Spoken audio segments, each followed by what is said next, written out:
प्रिय विद्यार्थियों एवं मित्रों, नमस्कार। मोहन हिंदी वाटिका में आपका स्वागत है। आज हम आपके समक्ष लाल पान की बेगम कहानी लेकर के उपस्थित हुआ हूँ, जिसके लेखक हैं फणीश्वर नाथ रेणु।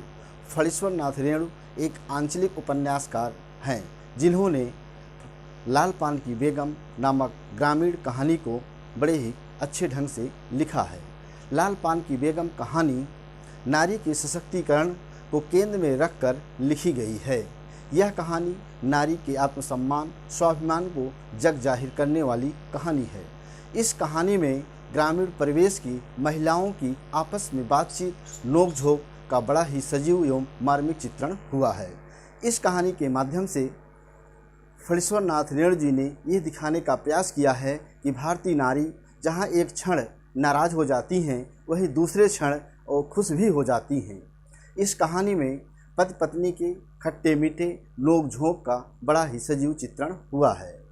इस कहानी के माध्यम से ग्रामीण क्षेत्रों में होने वाले नाच एवं मेलों का बड़ा ही उत्साहपूर्ण वर्णन हुआ है, जिसमें बूढ़े, बच्चे, सास, पतोह आदि का उत्साहपूर्वक भाग लेना चित्रित किया गया है। ये कहानी ग्रामीण परिवेश से जुड़ी हुई है। इसमें कुछ ग्रामीण बोलियों का, गालियों का रेणु जी ने बड़े ही सजीव ढंग से चित्रित किया है। यह कहानी बलरामपुर के नाच देखने के लिए की गई है। उसी के माध्यम से रेणु जी ने इस कहानी को चित्रित किया है। इस कहानी के जो प्रमुख पात्र हैं वो इस प्रकार हैं। बिरजू, जो कि एक 7 साल का लड़का है, बिरजू की माँ, बिरजू के बप्पा, जंगी की पतोहू, मखनी बुआ। मखनी बुआ एक पड़ोसी हैं जिनके आगे पीछे कोई नहीं है, और जंगी की पतोहू एक नवविवाहित बहू है जो कि तेज तर्राक है और अपने बोल से किसी से डरती नहीं है, बड़ी निर्भीक है और वो स्टेशन की रहने वाली है। अगला पात्र है इसमें मखनी बुआ के अलावा सिद्धू की बहू है, जो इसके यहाँ बिरजू की माँ कड़ाही दी रहती है। और एक पात्र है राधे की सुनरी बेटी, और एक है सौहाइन, जो कि ग्रामीण दुकानदारी करती है। तो इस कहानी में बिरजू की माँ मुख्य केंद्र के रूप में है और बिरजू के बप्पा, ये 2 ऐसे पात्र हैं जो नाम से नहीं जाने जाते, बल्कि ये बिरजू नामक लड़के की माता एवं पिता के रूप में चित्रित है। इस कहानी में बिरजू के बप्पा ने अपनी पत्नी यानी बिरजू की माँ से वादा किया है कि मैं आपको बलरामपुर के मेले की नाच को दिखाने ले जाऊंगा बैलगाड़ी से, और उसी बैलगाड़ी को लेने के लिए वो गए हुए हैं और देर होती है और काफ़ी देर होती है। इससे लेकर के बिरजू की माँ चिंतित, परेशान और गुस्से में हैं, और ये कहानी इस प्रकार शुरू होती है। क्यों बिरजू की माँ नाच देखने नहीं जाएगी क्या? ऐसा कथन मखनी बुआ कहती हैं।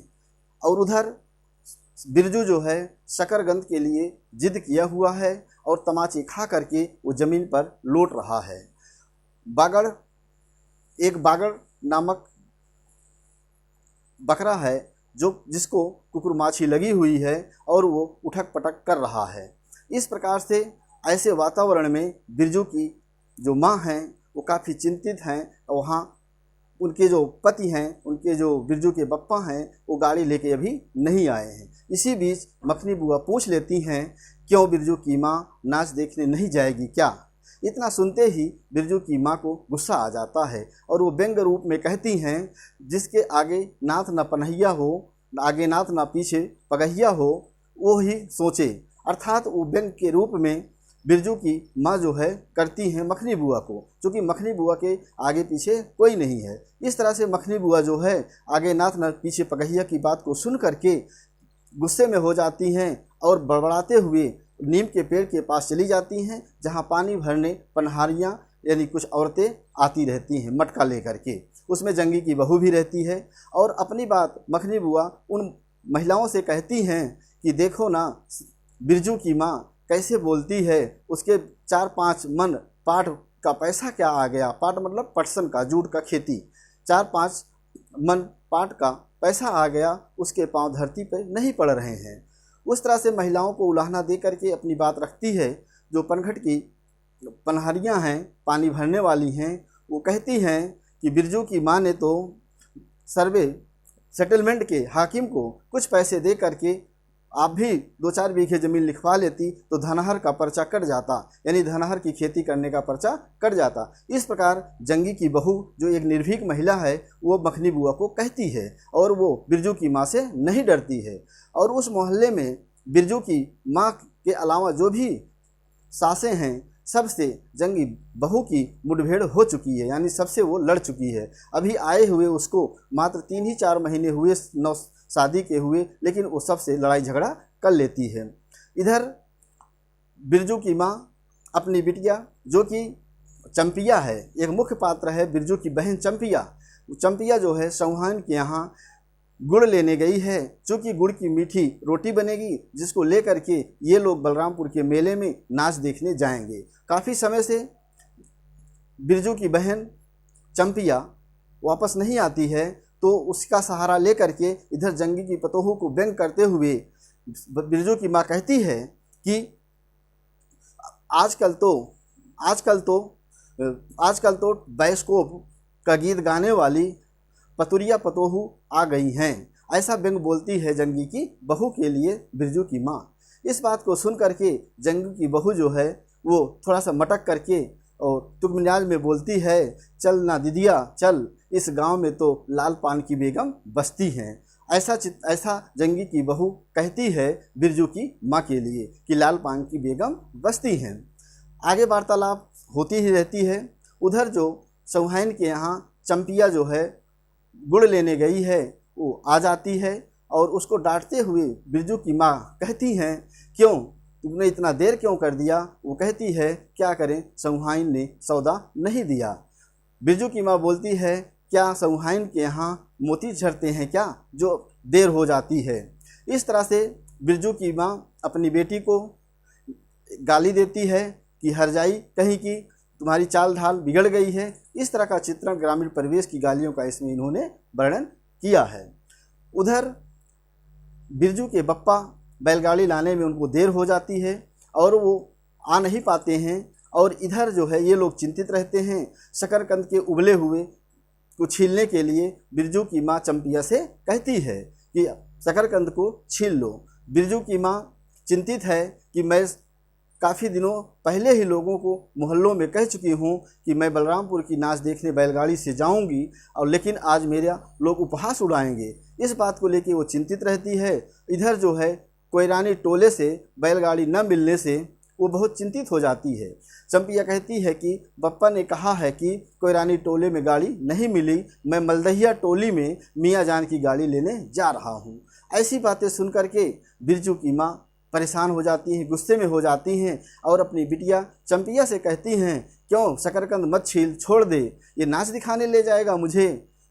ऐसे नाच तो हो चुकी, क्या फ़ायदा शकरकंद को छीलने से। क्या यहाँ के लोगों ने गाड़ी नहीं दी तो क्या मियाँ जान की गाड़ी मिल जाएगी। इस तरह से कह करके और बोल देती है कि अपने बप्पा से कहना कि वो अपना उड़न जहाज़ लेकर आएँ, चले जाएं नाच देखने, मुझे नाच देखने का शौक़ नहीं है। इस तरह से बिरजू की माँ व्यंग रूप में अपने पति को कहती है और जा कर के लेट जाती है। फिर इधर दोनों बच्चे यानी भाई बहन बिरजू और चंपिया आपस में बात करते हैं। बिरजू कहता है कि अपनी बहन चंपिया के पास जा कर के कि सारे गांव में लोग चले गए हैं, हम लोग नहीं जाएंगे नाच देखने क्या।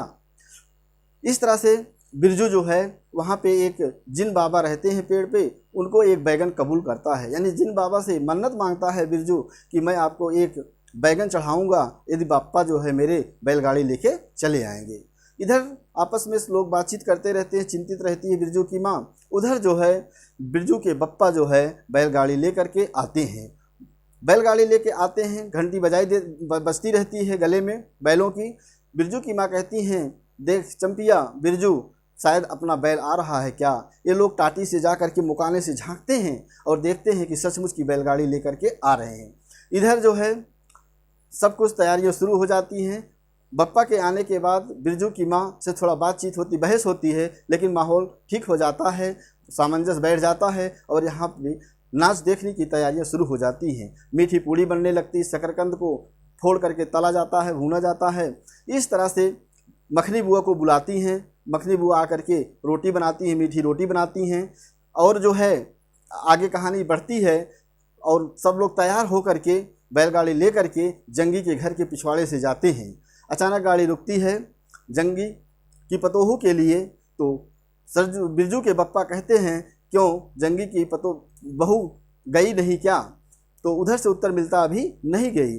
जंगी की बहू और राधे की बेटी सुनरी कहती है काकी जगह है क्या? तो बिरजू की माँ कहती है हाँ जगह बहुत है। और इधर लरेना की बीवी जो कि गांव की एक महिला है वो भी तैयार होकर के नाच देखने के लिए आ जाती है। तीनों महिलाएं आकर के गाड़ी पे बैठ जाती हैं। जंगी की पतोहू और इधर बिरजू की माँ तो रहती ही है पहले से, लरेना की बीवी और राधे की बेटी सुनरी, तीनों बैठ कर के गाड़ी पे सब लोग नाच देखने के लिए जाते हैं। और रास्ते में कुछ बातचीत करते हैं, गीत गाने की बात होती है और इस तरह से कहानी आगे बढ़ती है। तो इस कहानी के माध्यम से जब कहानी आगे बढ़ती जाती है और इसमें बिरजू के बप्पा कुछ हंसी मजाक टाइप की बातें भी करते रहते हैं रास्ते में और माहौल पूरा खुशनुमा हो जाता है।